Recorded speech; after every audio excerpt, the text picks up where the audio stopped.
श्री कृष्ण और गोवर्धन पर्वत कहानी। आज हम आपके बीच लेकर आए हैं श्री कृष्ण और गोवर्धन पर्वत की कहानी। आप में से बहुत से लोग इस कहानी से अवगत होंगे। इस कहानी में श्री कृष्ण की लीलाओं का वर्णन किया गया है।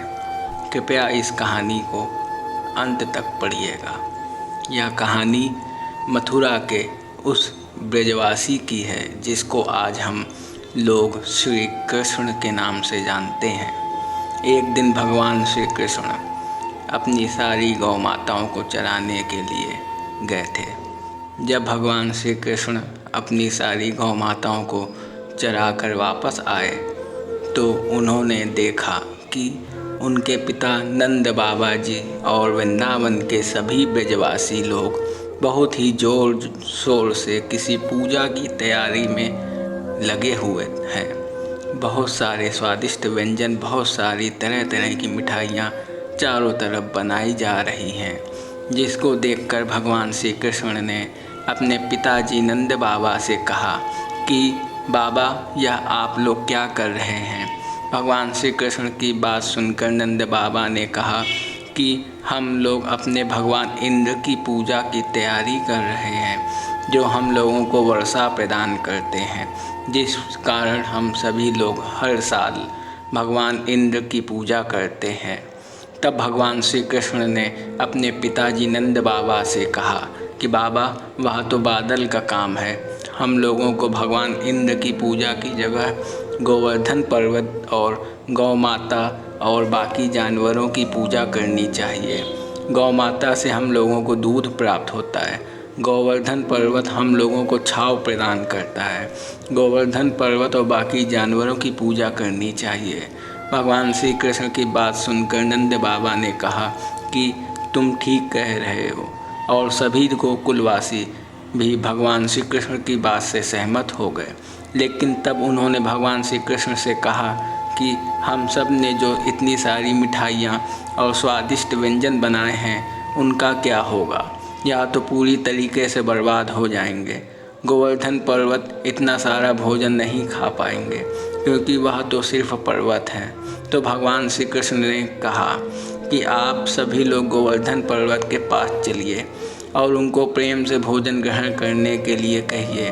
प्रेम से कही हुई बात हर कोई मान लेता है। जिसके बाद सभी गोकुल के निवासी और नंद बाबा सभी लोग गोवर्धन पर्वत की तरफ चल दिए। वहां पहुंचकर उन्होंने गोवर्धन पर्वत का आवाहन किया और उनकी पूजा करना शुरू कर दिया। जिसके बाद थोड़ी ही देर में भगवान गोवर्धन पर्वत प्रकट हो गए और फिर सभी गोकुलवासियों ने भगवान गोवर्धन जी की सारा बनाया हुआ स्वादिष्ट भोजन और मिठाइयाँ ग्रहण करने के लिए कहा।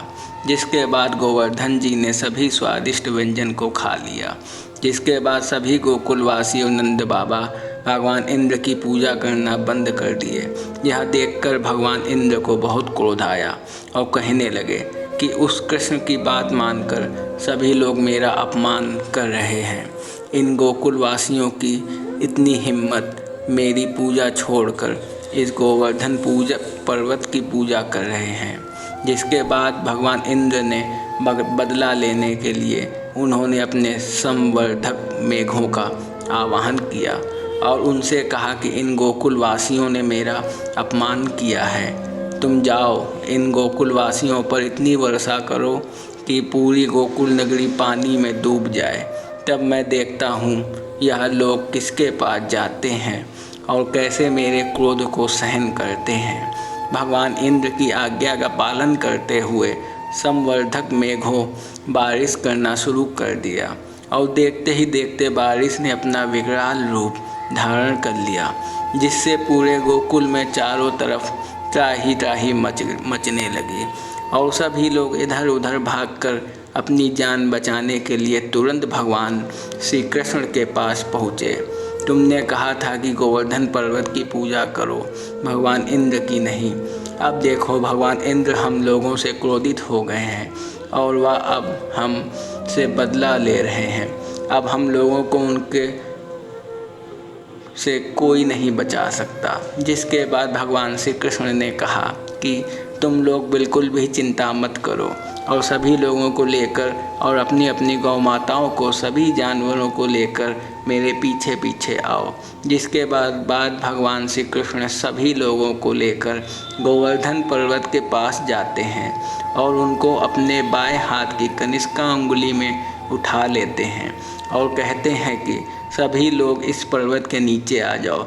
जिसके बाद सभी गोकुलवासी गोवर्धन पर्वत के नीचे आ जाते हैं और देखते ही देखते 2-3 दिन गुजर जाते हैं, लेकिन भगवान इंद्र का गुस्सा शांत नहीं होता है और वह बारिश को और विकराल रूप कर देते हैं। लेकिन इधर भगवान श्री कृष्ण को गोवर्धन पर्वत को अपनी बाएं हाथ की कनिष्का अंगुली में उठाए हुए 3 दिन हो जाते हैं, जिसको देखकर भगवान श्री कृष्ण की माँ यशोदा गोकुलवासियों से कहती हैं कि मेरे लल्ला ने पिछले 3 दिनों से इस गोवर्धन पर्वत को अपने हाथ में उठाया हुआ है, मेरा बेटा ठग गया होगा, अब तुम लोग भी इसकी मदद करो। इसके बाद सभी गोकुलवासी अपनी अपनी लाठी गोवर्धन पर्वत से टिका देते हैं और कहने लगते हैं, देखो कृष्ण, हम तुम्हारी मदद कर रहे हैं, गोकुलवासियों को कोई हानि नहीं पहुंचा पाते। जिसके बाद उनको यह समझ में आ जाता है कि कृष्ण कोई साधारण बालक नहीं है और वह तुरंत भगवान श्री कृष्ण की शरण में आ जाते हैं और माफ़ी मांगने लगते हैं। भगवान श्री कृष्ण भगवान इंद्र को माफ़ कर देते हैं और कहते हैं, आज के बाद तुम कभी भी गोकुलवासियों को परेशान नहीं करोगे। जिसके बाद भगवान इंद्र वहाँ से चले जाते हैं। बारिश के बंद होने के बाद भगवान श्री कृष्ण सभी को गोवर्धन पर्वत से बाहर निकालकर पर्वत को वापस अपनी जगह रख देते हैं और वापस गोकुल में जाने लगते हैं। लेकिन जब गोकुल पहुंचकर सभी गोकुलवासी गोकुल की तरफ देखते हैं तो बहुत आश्चर्यचकित हो जाते हैं और भगवान श्री कृष्ण से कहते हैं कि इंद्र ने तो इतनी वर्षा की थी, लेकिन यहाँ पर पानी की एक बूंद भी नज़र नहीं आ रही है, यह कैसे हो गया। तब भगवान कृष्ण मुस्कुराकर सभी गोकुलवासियों से कहते हैं कि तुमने गोवर्धन पर्वत को स्वादिष्ट व्यंजन खिलाए थे, तुमने उनको पानी नहीं पिलाया था। इसके बाद सभी गोकुलवासी कहते हैं, नहीं, हम लोग तो भूल ही गए थे। भगवान श्री कृष्ण कहते हैं, इतना सारा भोजन करने के बाद जाहिर सी बात है कि प्यास तो लगेगी ही। जिसके लिए गोवर्धन पर्वत सारा पानी पी लिया और सभी लोग वापस जाकर अपने घरों में आनंद से रहने लगे। भगवान श्री कृष्ण ने इंद्र भगवान का अहंकार तोड़ा था, जिसके कारण इंद्र भगवान ने भगवान श्री कृष्ण को एक नए नाम से नवाजा था, जो गोविंद था। जिसके बाद पूरे संसार में भगवान कृष्ण का यह नाम प्रसिद्ध हो गया। दोस्तों, उम्मीद करते हैं आपको यह कहानी रोचक लगी होगी। इस कहानी को साझा कर हमारा हौसला अफजाई कर सकते हैं और कहानी से संबंधित यदि कोई भी प्रश्न है तो आप कमेंट बॉक्स के माध्यम से पूछ सकते हैं।